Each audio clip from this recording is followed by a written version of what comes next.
नमस्कार, मैं सीएस पीयूष जैन आपका स्वागत करता हूं हमारे यूट्यूब चैनल टैक्स की ability with CS Piyush Jain पर। आज हम जेडीए, सेक्शन 54, जीएसटी और रीरा को आसान भाषा में समझेंगे। इंडिया में रियल एस्टेट सिर्फ लोकेशन के बारे में नहीं है, यह कानूनों और टैक्स के बारे में है जो पर्दे के पीछे काम करते हैं।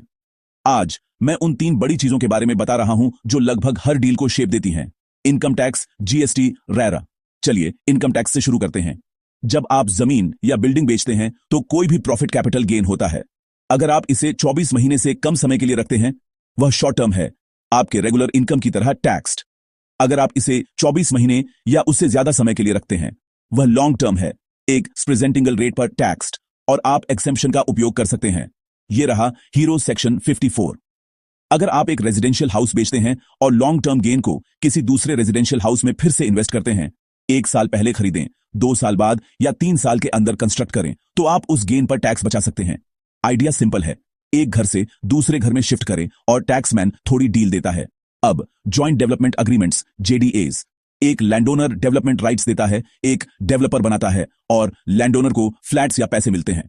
ट्रेडिशनली टैक्स आपको तभी लगता था जब आप एग्रीमेंट साइन करते थे, यहां तक कि कैश देखने से पहले भी। यह बहुत मुश्किल था। पेश है सेक्शन 45.5A। इंडिविजुअल्स और एचयूएफ्स के लिए कैपिटल गेन्स पर अब उसी साल टैक्स लगता है जब कंप्लीशन सर्टिफिकेट जारी होता है, न कि जब आप साइन करते हैं। यह टैक्स को तब तक के लिए टाल देता है जब वैल्यू रियल होती है, जो कि ज्यादा प्रैक्टिकल है।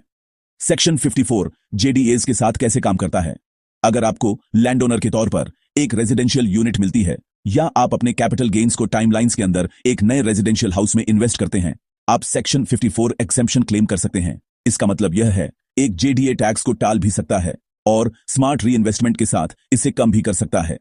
अब जीएसटी पर आते हैं। जीएसटी कंस्ट्रक्शन और डेवलपमेंट राइट्स को सप्लाइज मानता है, लेकिन एक बड़ी राहत है। डेवलपर की लैंड ओनर के प्रति जीएसटी लायबिलिटी आमतौर पर कंप्लीशन सर्टिफिकेट के समय शुरू होती है, न कि एग्रीमेंट साइन करने पर। इससे कैश फ्लो सही रहता है। साथ ही अफोर्डेबल हाउसिंग को कंसेशनल जीएसटी का फायदा मिलता है। अफोर्डेबल सेगमेंट में रेजिडेंशियल के लिए 1%, बाकी रेजिडेंशियल के लिए 5% इनपुट टैक्स क्रेडिट के विदाउट।